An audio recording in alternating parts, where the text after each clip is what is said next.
আসসালামু আলাইকুম, কেমন আছেন সবাই? আশা করছি ভালো আছেন। আমিও আলহামদুলিল্লাহ আল্লাহর রহমতে বেশ ভালো আছি। আমি আজ বানাবো মিষ্টি কুমড়ো ফুল দিয়ে চপ বা পাকোড়া। তো তার জন্য আমি একটা বোলের মধ্যে 2 টেবিল চামচ পরিমাণ বেসন নিয়ে নিয়েছি, আর নিয়ে নিয়েছি 1 টেবিল চামচ পরিমাণ আটা। আপনারা ময়দাও দিতে পারেন, আমি আটা দিয়েছি যে আটাটা দিয়ে আমরা রুটি খাই। তো তার মধ্যে আমি 1 চা চামচ পরিমাণ দিলাম মরিচের গুঁড়ো, 1/2 চা চামচ দিয়েছি হলুদের গুঁড়ো এবং দিয়েছি পরিমাণ মতো লবণ। এটা দেওয়ার পরে বেশ ভালো করে নেড়ে চেড়ে নিচ্ছি যেন দলা বেঁধে না যায়, গুটি গুটি না থাকে। বেশ ভালো করে কাঁটা চামচের সাহায্যে নেড়ে তার মধ্যে দিয়ে দিলাম পরিমাণ মতো পানি। এটা আপনারা হ্যান্ড উইক্স দিয়েও করতে পারেন, আমি কাঁটা চামচ দিয়ে করেছি, আমার এভাবে ভালো হয় করতে। তো এভাবে পরিমাণ মতো পানি দিয়ে মেখে 5 মিনিটের মতো রেস্টে রেখে দেব।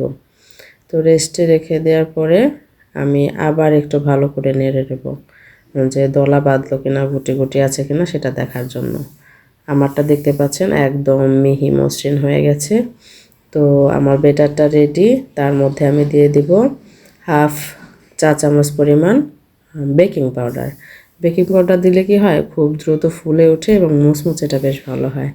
তো আপনারা দেখতে পাচ্ছেন আমার বেটারটা রেডি হয়ে গেছে। তো এখন আমি বোটা ফেলে বেছে রাখা মিষ্টি কুমড়ো ফুলগুলো নিয়ে নিলাম এবং ভাজার জন্য নিয়ে নিয়েছি একটা ফ্রাই প্যান। তার মধ্যে আমি 2 কাপ পরিমাণ সয়াবিন তেল দিয়ে তেলটা গরম করে নিয়েছি। এখন আমি ফুলগুলোকে বেসনে চুবিয়ে তারপর ভাজতে দিয়ে দিলাম।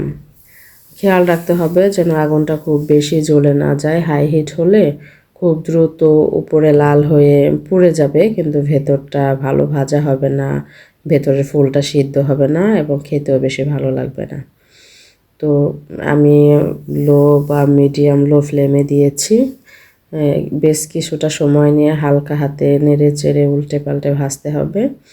তো এভাবে 2 থেকে 3 বার উল্টে পাল্টে দিবেন, আমিও তাই দিচ্ছি। দিলে কি হয়, উপরটা বেশ একটা গাঢ় রং হয়ে আসে, ভাজা হয়ে এলে রংটা একটু লালচে হয়ে যায়। তো আমার ভাজা হয়ে এসেছে, আমি এবার তুলে নেব। তুলে নেওয়ার পরে আমি এর মধ্যে আমি মিষ্টি কুমড়োর পাতা দিয়েও কয়েকটা পাকোড়া বানিয়েছি, সেটা ভিডিও করতে ভুলে গেছি, স্কিপ হয়ে গেছে। তো আমি আবারও সেই ফুলগুলো আবার 2টো ফুল দিয়ে দেবো বেসনে চুবিয়ে ভাজার জন্য। তো এভাবে সবগুলো ফুলই আমি একে একে ভেজে নেব, ভেজে লালচে করে উঠিয়ে নেব। আমার ভাজা প্রায় শেষ হয়ে গেছে, আপনারা ট্রাই করতে পারেন, দেখবেন কার কেমন লাগে, কেমন হয়েছে জানাবেন সবাই। ভালো থাকবেন সবাই, আল্লাহ হাফেজ।